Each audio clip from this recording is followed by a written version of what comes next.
In vitro fertilization is a process where a woman's eggs are fertilized outside her body, then placed back inside her body to help her get pregnant. A woman's reproductive system includes the vagina, cervix, uterus, fallopian tubes, and ovaries.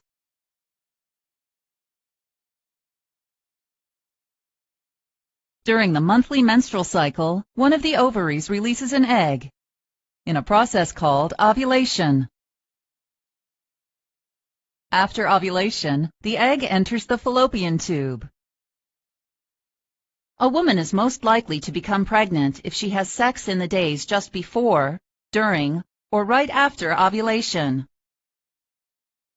During this time, a sperm cell from a man's reproductive fluid, called semen, is able to fertilize the egg just inside the fallopian tube. As it travels along the fallopian tube, the fertilized egg, now called an embryo, loses the outer cells that nourished it in the ovary. The embryo passes from the fallopian tube into the uterus. In the uterus, the embryo sheds its protective outer layer, called the zona pellucida, in a process called zona hatching.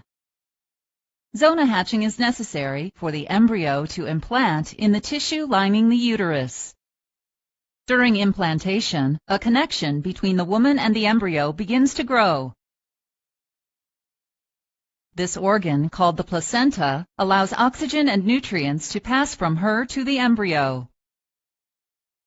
In vitro fertilization may be performed if a woman has been having trouble getting pregnant, a condition known as infertility, or it may be done if a woman wants to have a child without a male partner. Before in vitro fertilization, a woman will receive fertility medication that causes more than one egg to grow and mature in the ovaries. A man will provide a semen sample so that the healthiest sperm can be collected for fertilization. If the male partner is completely infertile, also known as sterile, or the woman doesn't have a male partner, a donor may be arranged to provide sperm for this process.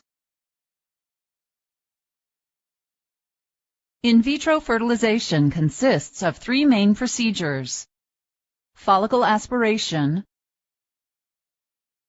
fertilization, and embryo transfer. During the first procedure, called follicle aspiration, eggs will be harvested from the ovaries. At the beginning of this procedure, an ultrasound probe will be inserted into the woman's vagina so that her doctor can view her ovaries. Inside the ovaries, the doctor will look for follicles. Each follicle is a fluid-filled sac that contains an egg. Then the doctor will insert a long, thin needle into and through the wall of her vagina and guide it to the ovary. A suction device connected to the needle will collect several eggs from inside their follicles. During the second part of in vitro fertilization, called fertilization, the collected eggs will be taken immediately to a laboratory where they will be fertilized. Fertilization may be performed by insemination, where several sperm are mixed with the healthiest eggs. Or the eggs may be fertilized with sperm injected directly into them during a process called intracytoplasmic sperm injection. The fertilized eggs, also called embryos, will be monitored for 3 to 5 days as they begin to grow. At this time, the lab may create a hole in the zona pellucida surrounding some of the embryos. This process, called assisted hatching, will help these embryos implant in the uterus. Some of the embryos will be used right away for embryo transfer, and the rest will be frozen and stored for future use if necessary. The third part of in vitro fertilization is called embryo transfer, which is done 3 to 5 days after fertilization. During embryo transfer, a tool called a speculum will be inserted into the woman's vagina so that the doctor can see her cervix. A syringe will be loaded with fluid containing one or more of the hatched embryos.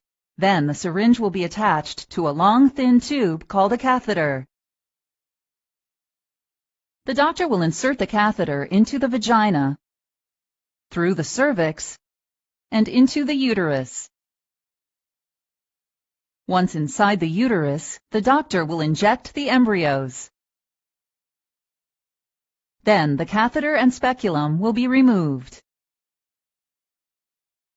The woman may continue to lie